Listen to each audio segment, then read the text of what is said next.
সরকারি জমি দখল করে বিরাট প্রাসাদ তৈরি করেছিলেন উত্তরপ্রদেশের ইমাম ছাঙ্গুর বাবা। ধর্মীয় কাজকর্মের আড়ালে ধর্মান্তর করতেন তিনি। আর এই খবর কানে যায় উত্তরপ্রদেশের মুখ্যমন্ত্রী যোগী আদিত্যনাথের। সাথে সাথে তার রাজ্যের মা বোনদের বাঁচাতে নিলেন কড়া পদক্ষেপ। পাঠিয়ে দিলেন ৮টি বুলডোজার, গুড়িয়ে দিল তার বাড়ি। এলাকায় পরিচিত ছিলেন ছাঙ্গুর বাবা নামে।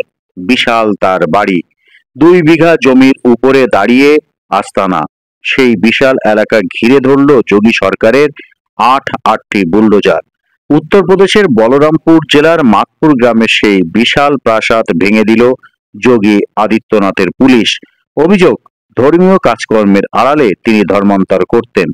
পাশাপাশি জালালউদ্দিন ওরফে ছাঙ্গুর বাবার ওই প্রাসাদটি ছিল সরকারি জমিতে। খোদ মুখ্যমন্ত্রী ওই প্রাসাদপদম বাড়ি ভেঙে ফেলার নির্দেশ দেন।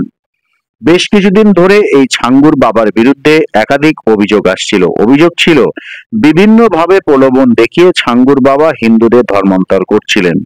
শনিবার ছাঙ্গুর বাবা ও তার স্ত্রী নাসরিনকে বলরামপুর থেকে গ্রেপ্তার করে। তদন্তে বেরিয়ে এসেছে, বিদেশ থেকে ১০০ কোটি টাকা তুলেছেন ছাঙ্গুর বাবা। গিয়েছেন ৪০টি মুসলিম দেশে।